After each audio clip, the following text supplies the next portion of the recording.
안녕하세요. 캔들피그의 이런저런 시간입니다. 경제 시스템이 변하는 과정, 이걸 통해서 우리는 무엇을 알아야 되는지 중요한 세 가지가 있습니다. 첫 번째, 경제 시스템은 처한 환경에 따라서 달라진다는 겁니다. 어느 상황이든 잘 맞는 그런 경제 시스템은 없다는 건데요. 자유방임의 자본주의 경제 시스템에서는 독점과 양극화, 과잉 공급의 폐해를 만들어냈고 이게 수습이 안 되다 대공황이 터졌습니다. 그리고 수정자본주의 경제 시스템으로 변하고 이 문제들을 해소해 나갔죠. 하지만 이 역시도 시간이 지나 정부와 기업 등 사회 전반적인 고비용과 비효율 문제를 키우다가 오일 쇼크에 직면하면서 원자재 가격 급등까지 더해지니까 침체와 물가 상승이 동시에 일어나는 당시 경제 시스템으로는 극복할 수 없는 스태그플레이션이라는 경제 위기가 발생했고 그걸 장기간 겪으면서 이 경제 시스템도 막을 내리게 됩니다. 비용 증가와 비효율이라는 그 문제는 신자유주의 경제 시스템으로 바뀌면서 다시 해결이 되지만 이 역시도 시간이 지나면서 부채의 폭증과 자산 양극화, 근로가치 하락 등 많은 문제를 양산하면서 이 경제 시스템도 직면한 문제를 해결하지 못하고 극을 향해 달려가고 있는 상황인데요. 제가 앞서 경제 시스템은 계절마다 바꿔 입는 그런 옷과 같다는 표현을 썼잖아요. 그래서 제가 경제 시스템은 개선되기보다는 변화하는 걸로 보는 게 맞다고 했는데 긴팔을 입고 있다 여름이 오면 더워지니까 반팔을 입는데 바꿔 입는 그 순간에는 훨씬 시원하고 좋지만 이게 가을, 겨울에도 어울리는 옷이 아니라는 걸 알잖아요. 그래서 경제 시스템은 개선이라고 표현하기보다 변화라고 계속 이야기를 해왔었죠. 경제 시스템은 경제 환경이 바뀌면 변할 수밖에 없습니다. 그 다음으로 우리가 경제 시스템의 변화를 통해서 뭘 알아야 되는지 그 두 번째는 바로 경제 시스템이 변하는 과도기에는 항상 큰 경제 위기가 장기적으로 있어 왔다는 겁니다. 더 정확히 말하자면 문제를 미루다 극에 달해서 경제 위기가 터지고 혼란과 충격이 발생한 이후에 그때서야 경제 시스템의 대대적인 변화가 일어난다는 건데요. 그런데 이렇게 경제 위기를 계기로 사회 경제적으로 발생하는 이런 변화는 단기간에 이루어지는 특징이 있습니다. 예를 하나 들어볼게요. 연공 서열을 바탕으로 하는 짬밥 중심의 임금제가 능력 중심의 연봉제로 바뀌고 취직하면 당연히 그 회사의 정규직으로 일하던 게 비정규직, 파견직 같은 고용 형태가 보편화되고 사실 이런 건 고용시장의 엄청난 변화잖아요. 그렇게 쉽게 바뀌기도 힘들 뿐더러 굳이 변화가 필요하다고 하더라도 정상적인 상황에서 이렇게 변하기 위해서는 사회적으로 엄청난 진통과 타협을 오랜 시간 거치고 나서야 겨우 바뀌는 그런 큰 부분이거든요. 그쵸? 그런데 경제 위기가 일어나면 이런 게 굉장히 짧은 시간에 바뀌게 됩니다. 들으면서 눈치챈 분 계실 텐데 우리 IMF 외환위기 겪으면서 불과 몇 년 만에 노동시장이 앞에 말한 것처럼 광범위하게 바뀐 거 그런 거 생각하면 쉽습니다. 이런 건 경제 시스템만 그런 게 아닌데요. 정치 제도, 사회적 관행 등 평상시라면 쉽게 바뀌기 어려운 부분도 경제 위기나 전쟁, 혁명같이 사회의 충격과 혼돈이 발생했을 때는 고착화된 시스템이 단기간 동안 많은 게 바뀔 수 있습니다. 근데 이런 단기간 동안에 발생하는 변화는 굉장히 중요하고 무서운 건데요. 왜 그러냐면 이건 구성원들이 적응할 시간을 안 주고 변하는 거기 때문에 구조조정의 특징을 가지고 있기 때문입니다. 구조조정은 필연적으로 낙오자를 양산하죠. 꼭 그런 건 아니지만 이해를 위해서 예를 하나 들자면 회사에서 어떤 시스템을 도입해서 업무에 사용하는 툴부터 사업 프로세스까지 싹 다 바꿔서 회사를 꾸려가기로 했다고 칩시다. 어떤 사람은 이미 그런 시스템 활용 능력이 있고 익숙해져 있는 사람도 있는데 또 그렇지 못한 사람도 있겠죠. 뒤섞여 있을 텐데요. 일반적인 상황이라면 회사에서 교육도 시키고 잘 활용하는 사람 상도 주고 인사고과에 반영하고 하면서 당근과 채찍을 써가면서 그 시스템에 적응할 시간을 줄 겁니다. 이게 일반적이죠. 그 과정에서 예전 시스템이 나았다니 뭐니 하는 불만도 나오겠지만 어쨌든 그렇게 시간이 제법 지나고 나면 모든 구성원이 그 시스템에 적응을 해 있을 겁니다. 그런데 변화가 구조조정 형태로 진행이 되면 앞으로 변화할 시스템에 맞는 사람인지 안 맞는 사람인지 그 기준에 따라 딱 잘라서 안 맞는 사람은 그냥 드러내버리고 시스템 활용 능력이 있는 사람만 남겨서 조직을 끌고 갑니다. 구조조정은 단기간에 이런 식으로 변화를 시켜버리죠. 대신에 그 조직 밖으로 밀려난 낙오자를 양산합니다. 그럼 경제 위기라는 경제적 구조조정에서 낙오되는 건 무엇을 의미할까요? 개인이라면 신용불량자가 되는 게 있을 거고, 기업이라면 부도나고 파산하는 거겠죠. 한번 낙오를 하면 재합류하는데 굉장히 힘들어지는 거고요. 그럼 이거 한번 생각해 봅시다. 저금리 시대에서 고금리 시대로 가는데 장기간에 걸쳐서 조금씩 적응해 가면서 이런 식으로 금리가 오르는 게 아니고 단기간에 급격하게 금리가 오르면서 구조조정의 형태로 저금리 시대에서 고금리 시대로 변화한다고 칠게요. 고금리 시대에 안 맞는 사람, 그러니까 고금리 시대의 경제 시스템에서 구조조정될 위험이 높은 개인이나 기업은 누굴까요? 그렇게 어렵지 않죠. 바로 떠오를 겁니다. 근로소득이나 사업소득에 비해서 부채의 크기가 큰 사람이나 기업이 그렇겠죠. 저금리 시대에는 문제가 없었는데 근데 똑같은 부채 원금을 가지고 있다고 하더라도 고금리 시대가 되면 이게 문제가 되기 시작할 겁니다. 특히 저금리 시대 때 내가 지불할 수 있는 이자 최대치만큼 원금을 빌린 사람이라면 소득이 더 늘거나 부채 원금을 줄이지 못하는 한 급격한 고금리 시대에 경제적 구조조정의 1순위가 되는 겁니다. 또 어떤 경우가 있을까요? 고금리 시대는 이자만 높은 게 아니라 돈도 덜 빌려줍니다. 은행 입장에서는 자기들이 자금을 조달해오는 비용도 높고 돈 떼일 확률도 높아지기 때문에 저금리 시대 때보다 깐깐하게 빌려주게 되죠. 갑자기 돈줄이 막혀서 쓰러지는 곳도 허다하게 나옵니다. 또 그 영향으로 기업들이 힘들어지면서 실직한 사람들이 나오고 그 실직한 사람들은 대출이 또 안 나오고 매달 나가야 할 원리금 때문에 그 상태로 오래 버티기는 어려워지고 기업들도 거래처의 도산 등으로 받아야 할 돈을 받지 못해서 같이 쓸려가는 위험에 노출이 되겠죠. 구조조정 가능성 1순위로 가장 높은 개인이나 기업들이 무너지기 시작하면 그게 또 후순위로 취약한 기업과 개인들에게 영향을 미치면서 도미노처럼 쓰러지면서 구조조정이 되는 겁니다.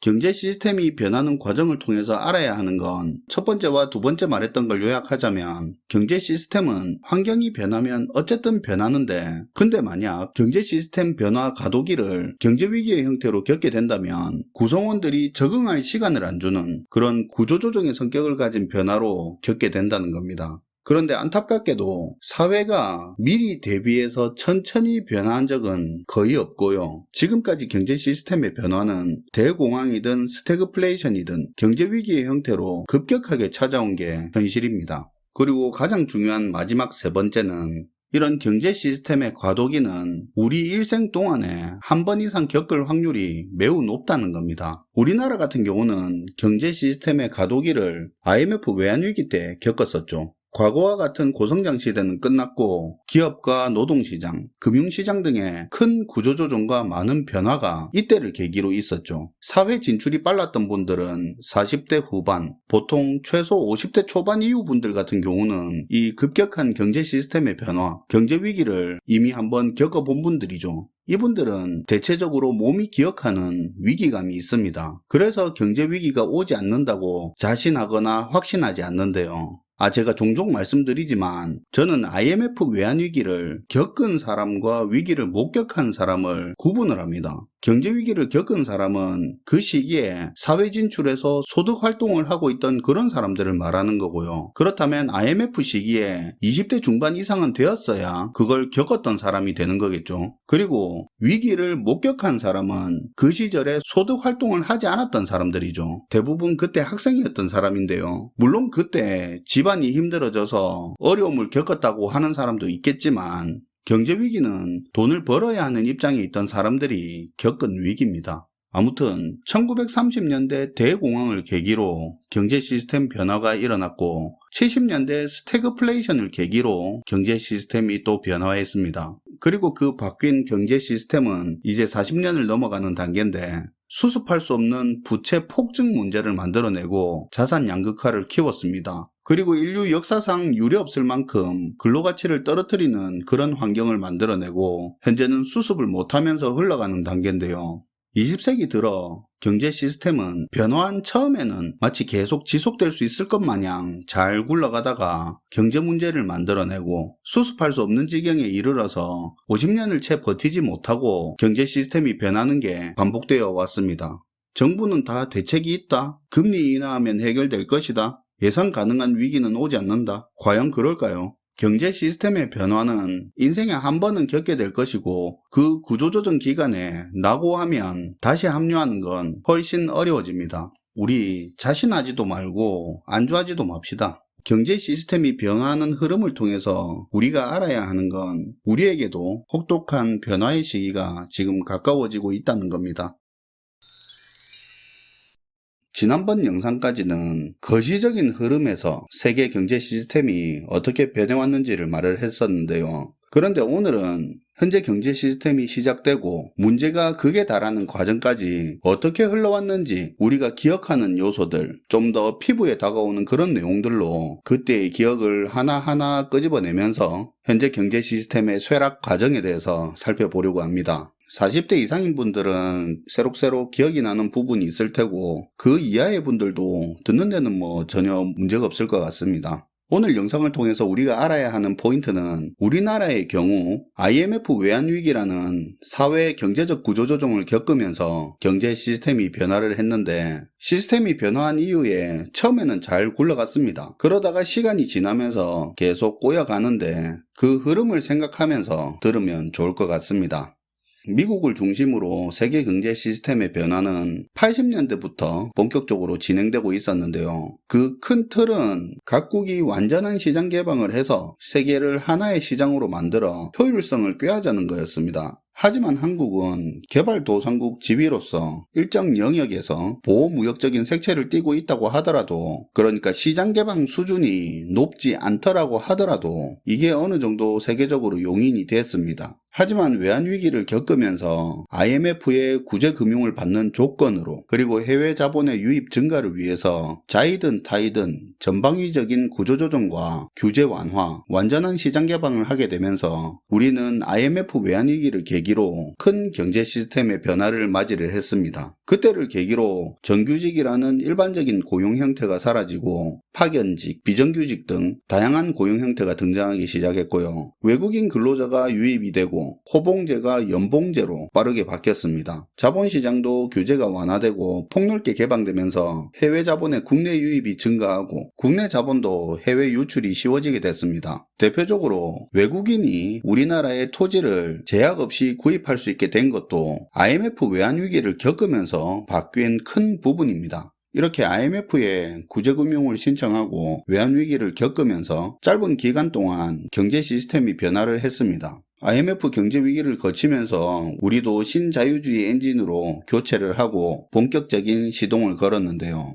1900년대가 끝날 무렵 우리는 경제위기를 겪으면서 경제 시스템이 변화하고 2000년대 들어서는 새로운 환경이 시작됐죠. 평생직장 개념이 사라지고 능력 중심의 연봉제가 자리 잡고 노동 유연성이 커지면서 이직도 잦아졌습니다. 당연히 그러다 보니까 구인 구직 시장도 굉장히 커졌겠죠. 이런 환경 변화에 맞춰서 잡코리아, 사람인 같은 우리나라 취업 사이트들이 이때부터 역사를 시작합니다. 이제 근무 기간이 아니라 능력이 중요해지는 사회가 되면서 직장인 개인들도 자기 개발에 대한 열기가 굉장히 뜨거워졌었는데요. 지금이야 영어 회화가 대단한 능력이 아니지만 2000년대 초 70년대생이 줄을 이뤘던 그 시절 직장인들 같은 경우는 영어 회화가 굉장히 강한 무기였습니다. 그때 직장인들은 시간을 쪼개서 학원을 등록하고 어학을 중심으로 자기 개발을 하고, 그때 대학생들 같은 경우는 직장인들에 비해 시간적 여유가 있다 보니까 필리핀이나 호주, 캐나다 등 몇 개월짜리 어학연수도 그때부터 시작이 됐었죠. 능력을 키우고 시간을 더 효율적으로 쓰기 위한 노력들이 넘쳐났는데요. 그러다 보니 아침형 인간이니 하는 그런 붐도 불면서 새벽부터 일어나 하루 종일 비몽사몽하는 그런 사람들도 있는 웃지 못할 해프닝도 있었습니다. 아무튼 경제위기 이후 경제 시스템이 변하고 2000년대 들어 노동시장이 변화하면서 모든 사람들은 자신의 직무 능력, 근로 역량과 근로 가치를 조금이라도 더 높게 평가받기 위해서 몸값을 올리기 위해 굉장한 노력을 하기 시작했었는데요. 그리고 경제 시스템이 변화하고 2000년대 들어 재테크라는 말도 본격적으로 늘기 시작합니다. IMF 이전까지 경제 시스템에서는 높은 금리 시절이라 저축만으로도 큰 수익을 낼 수 있던 시절이었죠. 하지만 2000년대 이후 세계적으로 낮은 금리 시대로 접어들었고 돈을 불리는 데 있어서도 과거와는 다른 전략이 필요한 시대였습니다. 청년이냐 중년이냐 인생 주기별로 저축의 몇 프로, 보험, 투자의 몇 프로 이렇게 포트폴리오를 구성하고 그 중에 투자금에 대한 운용도 개인의 성향에 맞게 주식 같은 직접 투자 비중을 크게 가져가냐 펀드 등을 통해서 간접 투자로 가져가냐 등등 당시의 개인들은 자신의 직무 관련 경쟁력을 키우는데도 열정을 다했지만 개인의 경제적으로도 안정과 성장을 위해서 그 번 돈을 어떻게 활용할지에 많은 고민과 노력을 했었죠. IMF 이후 기업 환경도 변화하기 시작하는데요. 특히 금융 환경이 많이 바뀝니다. IMF 당시에 사실 망하지 않아도 될 괜찮은 기업들이 은행에 자금줄이 막히면서 순식간에 무너진 기업들이 많았거든요. 특히 고용을 많이 창출하고 수출에 이바지하는 제조업들이 무너지는 게 타격을 더 키웠었습니다. 경제 시스템이 변한 IMF 이후 2000년 들어 기술 보증 등 중소기업들도 정부 보증과 정책금융 수혜 확대 범위를 키우면서 중소기업들도 기업 운영하는데 자금 부분에서 리스크를 크게 줄일 수 있게 됐었죠. 당연히 금융권의 변화도 있었습니다. 외환위기를 거치면서 망가질 대로 망가져버린 금융권도 새롭게 일어섰는데요. 대표적으로 우리가 흔히 듣는 무슨 금융지주, 이것도 경제위기 이후의 이야기입니다. 국내 시장을 해외 금융사에 열어주면서 국내 금융사도 그룹사 체제를 갖춰서 수익성과 안정성을 꾀할 수 있게 만들었었죠. 경쟁력을 갖추도록요. 금융지주회사 밑으로 은행, 증권, 보험 등의 자회사를 편입시킬 수 있게 하면서 금융의 대형화를 바탕으로 다양한 금융상품들이 등장을 하고 은행의 수익원이 다양해지고 커지게 됩니다.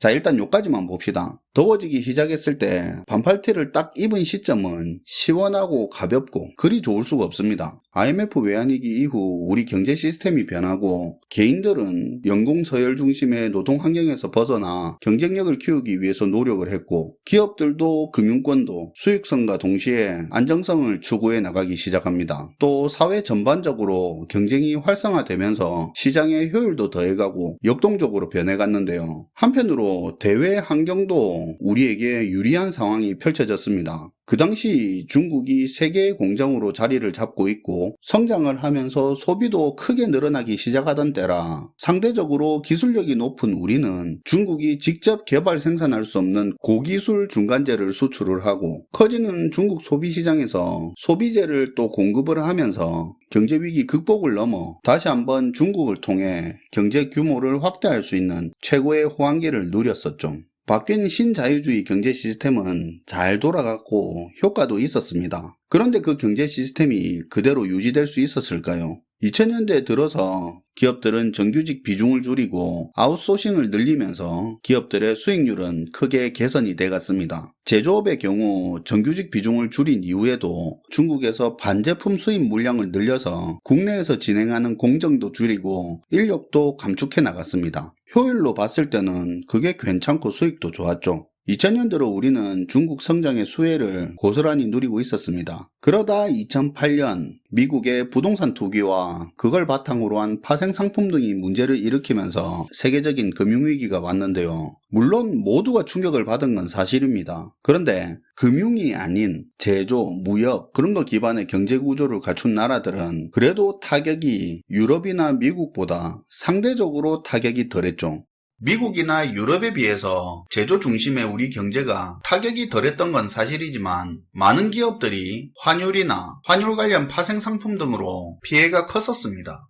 그때 앞에서도 말했다시피 중소기업들에 대한 정부 보증과 금융 지원이 체계가 갖춰져 있던 덕분에 많은 기업들이 위기를 모면합니다. 2008년 금융위기 때는 정부의 더 많은 특별 보증이 진행되고 신규 대출과 각종 지원이 진행됐는데요. 이렇게 크게 지원을 하다 보니까 글로벌 금융위기 여파로 기업 실적이 곤두박질 치는데도 불구하고 부도 기업 수가 그렇게 크게 늘지는 않았습니다. 이건 정부가 위기 극복 차원에서 충분히 할 수 있는 일이죠. 대신 기업들은 그 위기를 넘긴다고 금융 지원을 받았다고는 하지만 그게 꽁돈을 받은 건 아니잖아요.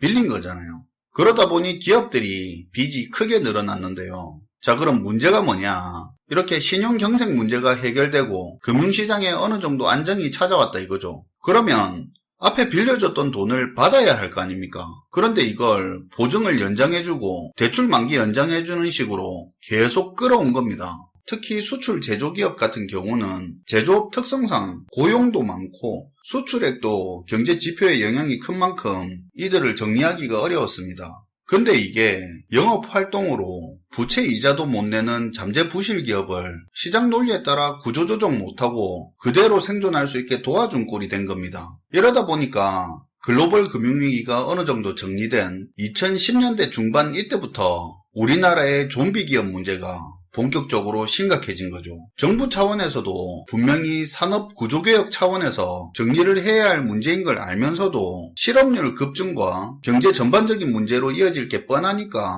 어떤 정권도 좀비 기업 문제에 손대지를 못했습니다.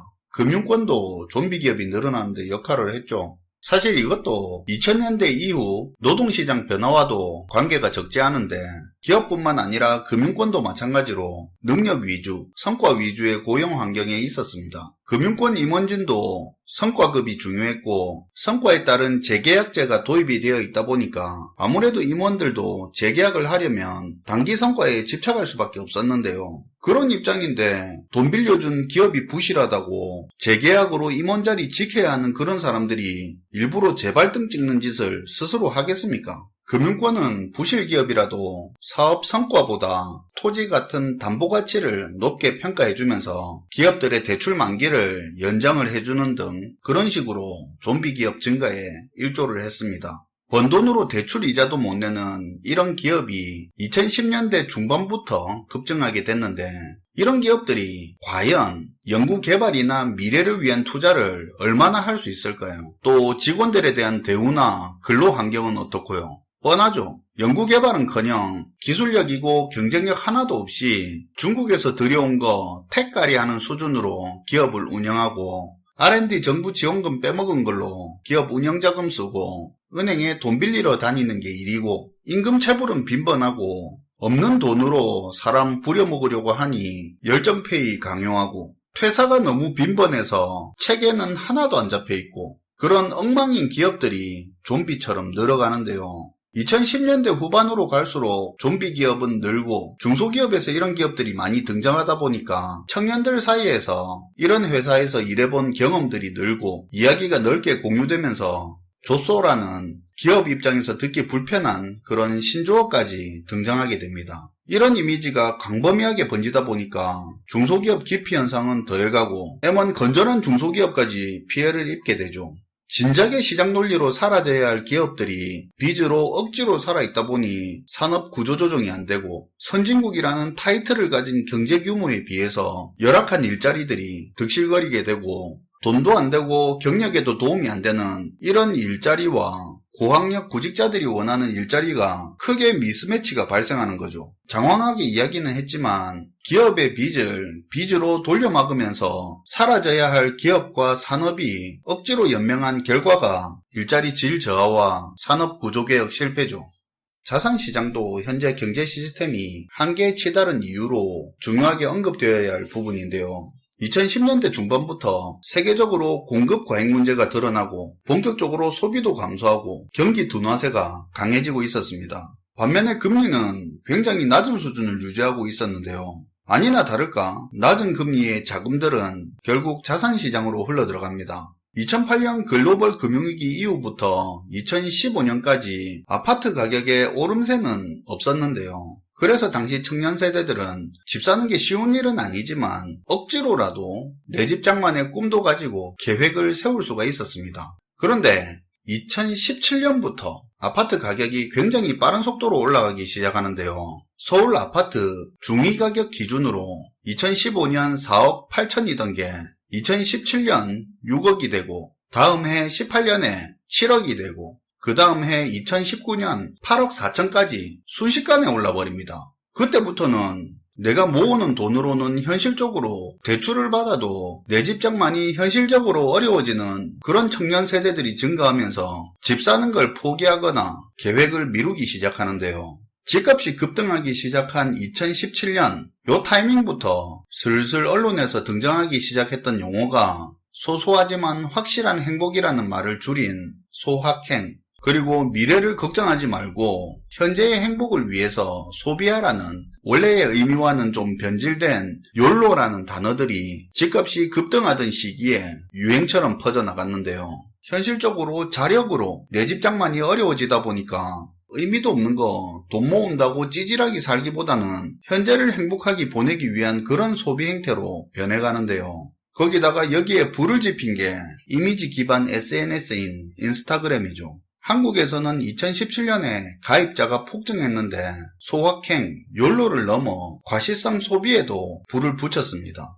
글로벌 금융위기 이후 2010년대 말까지 계속 돈을 빌려주면서 좀비 기업을 양산하고 유지시켜주는 바람에 산업 구조조정이 실패했고, 그래서 일자리 수준과 구직자의 요구 간에 심각한 미스매치가 발생했고요. 집값이 너무 짧은 기간에 급등하면서 청년들이 집을 중심으로 한 결혼, 출산 등의 인생 설계를 할 수 없게 돼버렸죠.